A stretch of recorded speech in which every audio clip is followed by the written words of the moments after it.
So, hey everyone, this is Mike. Hey, and this is Josh.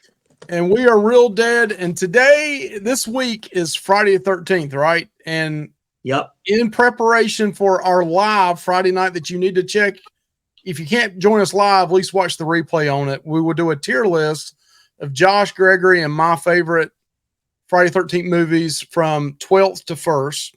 Well, it's a ranking, not really a tier list, but yeah. Well, yeah, a ranking of each of our opinion on it. Right. From 12 to 1st. But this right here, what we're doing this video on is a quick look at Rotten Tomatoes. They call it now the popcorn ranking, but it's really the old audience score, or what'd you call it, fresh or not fresh, whatever. But it's not, it's the non-critic review on it. Right. And we're going to go through what 12 is all the way up to number 1. And again, this is Rotten Tomatoes. This is what the audience has voted on over the years, and that's how it came up with a score, right?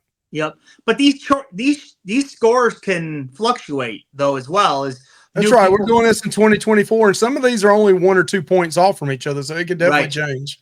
Right. Okay. You ready to go ahead and throw it on there? Let's go. I'm ready. What's number 12, Mike? Number 12, Josh, is Jason Goes to Hell. The Final Friday came out in 1993. What's updates to the score, Mike? What's that we got on the screen here? Oh, that's just saying the audience score is now called the Popcornmeter. So they've changed. Okay. Rotten Tomatoes has changed it to the Popcornmeter. Oh, okay. So yeah, the audience, it used to say audience score, now it says Popcornmeter. We just mentioned that earlier, but it goes with the critics on a 16, but the Popcornmeter says a 23%. Only 23% enjoyed this movie. Any thoughts on that, Josh? It's a piece of crap. So yeah. Mike, you just recently watched this for the first time, right? Yes, I did. And I knew I don't want to spoil too much for Friday night's live, but I did enjoy some of the kills in it. It did have some good kills, but it is not a very good movie. I can see the audience score on this one. That's right. All right, so let's go and look and see what number 11 is. Jason X. I actually can have a lot of fun with this movie. It is stupid. It's dumb. The story. He's in space. He gets a upgrade, all that. But I enjoy it for what it is. I think it actually has a part in it where they make him think, like in a hologram type room or whatever, that he's like back in 1985 Crystal Lake Camp. And it's actually kind of a cool scene. And he does the infamous, it's not the movie that it was started in, but he does do the infamous sleeping bag kill in this movie as well, where he slams the girl in the sleeping bag against a tree. So, but that little part's cool, but you know, it's just stupid fun in my opinion. It's not meant to be serious. So that's why I'm a little bit easier on it than this score here. So yeah, this has also got the one where it's one of the famous kills where he freezes the lady's face and then smacks it on a counter or something. Yep, it does, and that's considered one of the best in the whole series. Yeah. So there was a tie for 10th place. So we're going to show 10th twice. It's 9 and 10, but there was a tie for that. So let's go to number 10. And it is July 28th, 1989, my senior year in high school. I was on the way to the beach during this time. Friday 13th, Part 8, Jason Takes Manhattan, comes in with a big whopping popcorn meter of 26 from the audience. The critics really hated it. They gave it 11, but we're going by the popcorn meter here, 26. Yeah, this Jason X is better than this movie, in my opinion. It's just more enjoyable to watch. This movie has a ton of issues, and it's not even that cool looking of Jason, in my opinion. I mean, we'll get more into it on the live show, but you know how Kane Hodder is always recognized as you know, the most recognizable Jason, even though he appeared in 4, but like those are considered like the worst Friday movies. It's and that's not his fault. He did the character well, but yeah, I mean, this movie's atrocious. This is right when the budget was like Taco Bell numbers, like yeah, yeah. All right, so let's see who was tied for 10th with that one, and it is Friday the 13th, A New Beginning. And this has got the ultimate toilet scene there with the guy that doesn't wash his hands. But yeah, it's 1985, March the 22nd. I love that the fact all these are right around an hour and 30 minutes, 90 minutes long. But yeah. Well, this one's the same. This is the other guy that goes, those damn enchiladas. He's funny in it. The ooh baby thing. Yeah. And then also you got Reggie in it. Reggie the Righteous or whatever his name is. And he goes, you afraid of spiders? You afraid of rubber spiders? You afraid of rubber spiders on strings? Yeah, that's his brother right there on the toilet and he gets it pretty good. But again, doesn't wash his hands at all.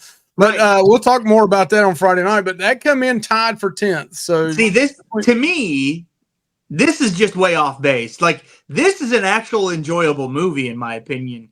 And I think it gets a bad rap because of the whole not Jason. But actually, I like the movie. And I don't agree with that audience score at all. Mike, how do you feel about it? I mean, it's not the greatest, Josh. It is fun. I think you and I had that same conversation. We'll talk about this Friday night. Is I have a hard time because I like taking movies seriously. And then you get to the point of like the end of Halloween's and either Friday 13's when they're zombie Jason and they don't make any sense. It's just for fun. Like you said, you're kind of pulling for Jason. Early on, you may not have pulled for Jason because you were trying to hope he got killed. But then at some point you kind of flip between, it's a serious movie too. We know it's just for fun. And it's hard for me sometimes to judge movies that way. But I mean, the audience says 26. So, I mean, you can't go. I mean, you can go against the audience, but that is the average. Okay. So now let's look and we're going to jump all the way up to number 8. And it's part 7, 1988. Again, 90 minutes. And it's number 8 is The New Blood, number 7. Yeah, this one has the infamous sleeping bag kill. See, now I think it was part 5, or I don't know if it was part 4, but definitely part 5, 6, 7, 8 all had the issues with the censors. Like, they had to cut all the kills down. That's why the kills in it aren't as great. I want to say part 5 also has one of the best kills where Jason hits a guy right in the bald spot with an axe. That's got to be one of the best kills in part 5. Josh calls that the Mike kill. Yeah. But no, this one actually has a cool premise. I think it does. You have Jason, who is basically an unstoppable killer at this time. One of the best looks for Jason is zombie Jason, where he's like, you see his like backbones and just he's you see his face. Awesome. You see his face right there on the clip. Yeah, I think it looks good. Now, also, this is the movie where Kane Hodder on his interviews, he has the fire scene where he's on fire at the end of it. And at the time, it was a Guinness Book of World Record for the longest time a person's been on fire. I mean, I'm sure it's been broken since, but and Kane Hodder's really proud about that. I also like that they put him up against somebody that can actually fight him. Like, this girl has those powers, and it's like not just easy for Jason to kill. You know what I mean? I think that's cool. The ending of this movie is horrible, where her dad comes out of the lake. Oh God, it's bad. But I think actually this is actually a fun movie to watch as well, with some cool kills. Also, it has the iconic scene where he comes through the door and he has the axe, which is on the cover of the NES game. So it'll always be, it's on the cover of the NES game. So, like I said, I think this is actually a fun movie to watch, in my opinion. So number 7 is one of the ones I used to think was one of the worst. And I need to go back and watch it because I saw some other ones here like Jason Goes to Hell and some of these other ones that I know are probably worse than part 3. But this one comes in at a 42%. So you're getting up to at least almost a 50-50 rating on it. But look at the critics, 11%. Yeah. 42% popcorn meter. I think, when you watch this movie and it's not in 3D, and I've never seen it in 3D, but I do have the 3D glasses or whatever. But it's like, I think that takes away from it because they're trying to do so much 3D stuff, and it kind of takes away from it, Mike. But this is the most legendary just because this is where he gets the hockey mask. This is This the was movie.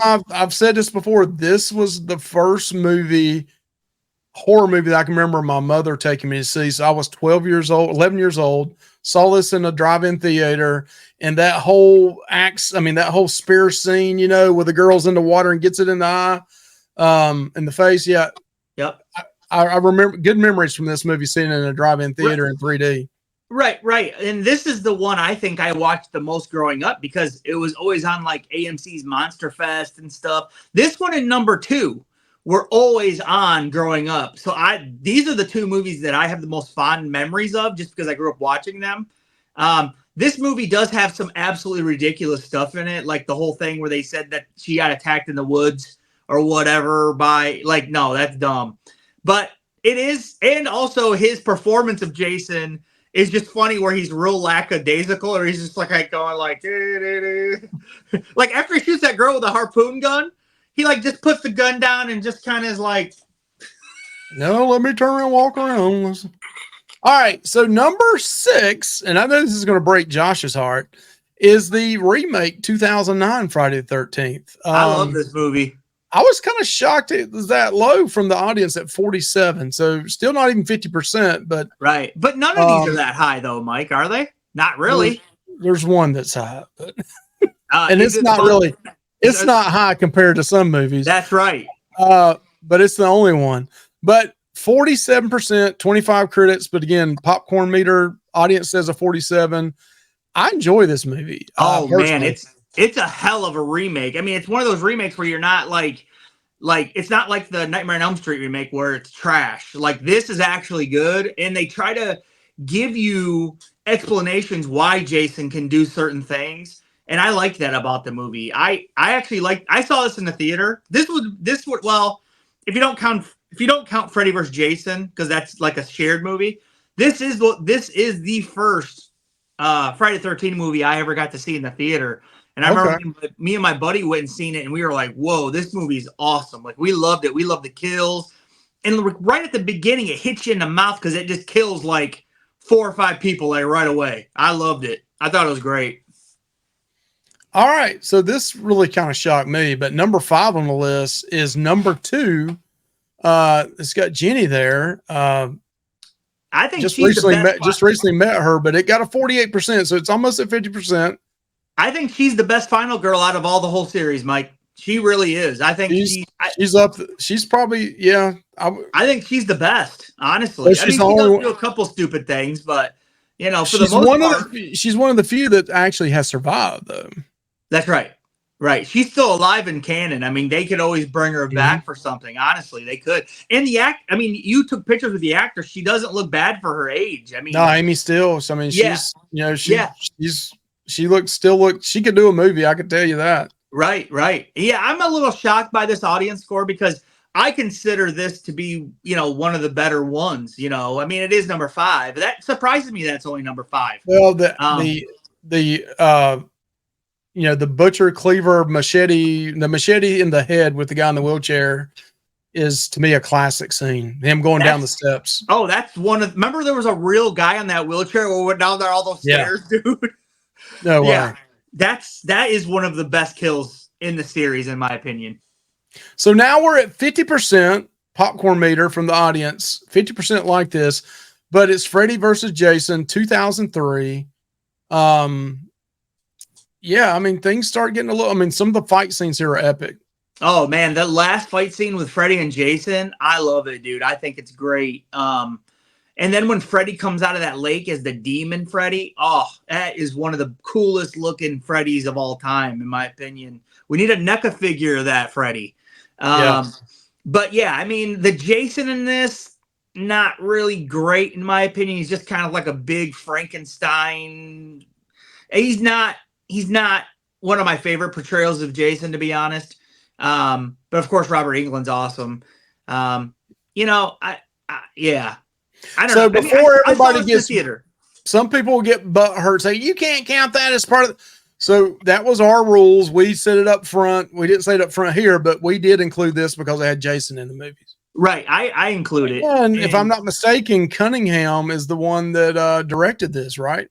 I don't know. I have no idea. I believe Sean Cunningham and his son helped on this. So. Oh yeah, I saw this in the theater too. I mean, I would have only been probably when you come out 2003.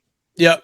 Dude, I was like 19 when this came out, and yeah, I was excited, dude. I remember it was awesome. I saw it with my girlfriend at the time, and we thought it was awesome back then, you know.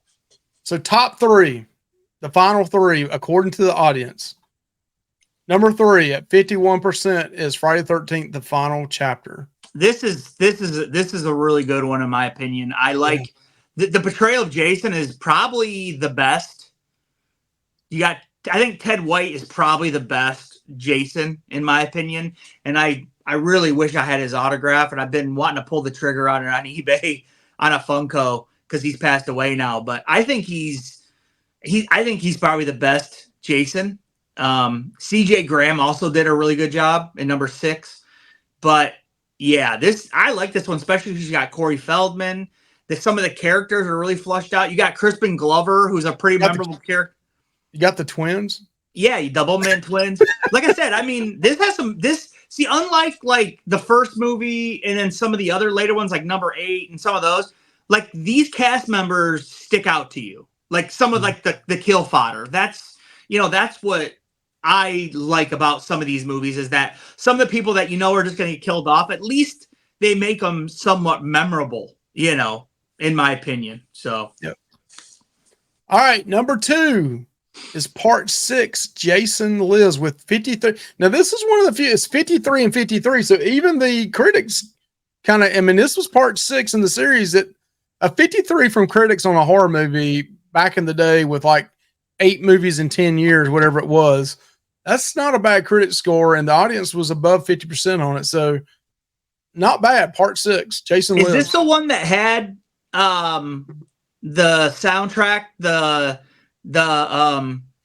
man behind the mask. Yeah, that was kind of like his theme Alice song. Cooper. Yeah. I think that's a kick-ass song, man. Yeah. I like it. This one's a lot of fun. I mean, this is where we first get zombie Jason. Let's just say what everybody wants to hear now, Josh, including you. This is where Dead Meat got the name of their channel. Oh yeah, yep, it is. It is. Those little boys right there in that third picture in the middle where it says Friday 13th Lives official clip. That's where they say the term dead meat in it. We're dead meat. Yep. And I do like that. That's another thing I like about this movie is that it actually has a functioning camp. Like there's no other movies. I don't even know other movies have that. I can't even think about it. Like the camp's actually functioning as a camp and he's there. So, and he doesn't, unlike Michael Myers, he didn't kill any children. So there's that. But yeah, I mean, there is a lot to like about this one, Mike, to be honest. I know you don't care about zombie Jason, but I like his look in this where he has that belt on. And, I think a lot of people trash on those like gardening gloves or whatever he has on, but I don't mind this look. I think it looks pretty cool. And CJ Graham kicks ass, and it's got probably one of the most iconic like set pieces when Jason is standing atop of a crashed Winnebago. I mean, that shot reminds me of like when Michael Myers walks out of that burning house. When James Hugh Courtney comes out. Yeah, right. It's a really iconic shot. Dude. Right. It's like an awesome shot that I don't even know other movies could duplicate that. So, yeah, I don't know, man. What do you think of this one? Yeah, it's definitely one of the better ones in my opinion too. I enjoyed it. And it's got Tom Matthews, man, as Tommy Jarvis. I mean, he was good as Tommy Jarvis. All right, so we're going to go to number 1, and by now you probably know which one that is. That's the OG. Got a pretty good score from the tomato meter here from the critics, but even with the audience, it got a 60. So popcorn meter of 60, critic score 66, 1980, June the 13th when it came out. At the opening scene when Annie's walking across her bridge is June the 6th. It's, Josh knows my opinion on it. It's one of my favorite. It's my favorite of them probably. You'll have to watch out Friday night to see for sure. But yeah, high score on it. Josh, Yeah, I know you have things that like you this dislike one. No. about it, but No, I like this movie, but there is a lot that I don't think it has a high rewatch probability for me because of the whodunit. Like I said, I was telling you earlier, the other movies you already know who it is. right. You know it's Jason. Especially maybe the second one, you're kind of like, well, who is it? But you're not really. I mean, you kind of know. But yeah, I mean, that's one of the things that doesn't work for me. Plus, like, you know, I don't know. I mean, we're gonna dive into it on Friday night. So Friday night on Friday the 13th. I'm sure there's gonna be an argument between me and Mike. I mean, Gregory, he's not gonna argue with us, but me and Mike, we're gonna have some disagreements, right, Mike? We are definitely going to have some disagreement. And I can tell you what, Friday 13th is not my favorite franchise. Halloween is. So you're not really hurting my feelings that badly, Josh. You know, I think but I'm the people's champion. I go with what the people vote on. And I think 60% of them like it. But I think overall, Friday the 13th is a way stronger franchise than Halloween. That might be an argument on Friday night, Josh. Hey, just listen. At least Blumhouse has not grabbed hold of Friday 13th yet, right? How if Blumhouse either got hold of Nightmare on Elm Street or Friday the 13th? And that could happen on the Nightmare on Elm Street. Who knows? Yeah. But hey, tell us what you guys think. Hey, thanks for checking out this quick video on Rotten Tomatoes rankings of the popcorn meter, what the audience thought. And join us Friday night. And if you can't do it, watch the replay of our live where me, Josh, and Gregory talk about our personal rankings on all 12 movies, including the Jason versus Freddy, and who we think which movie we think's the best in the top 3. So yeah, we're looking forward Josh, to it. Have a good one, man. Check us out on Real Dead Facebook group and also join our channel. Thanks. Like, comment, subscribe. And I'm digging that, Josh. I'm digging it. Yeah, it's awesome. Bye. Nice hat you got there, too. Yeah.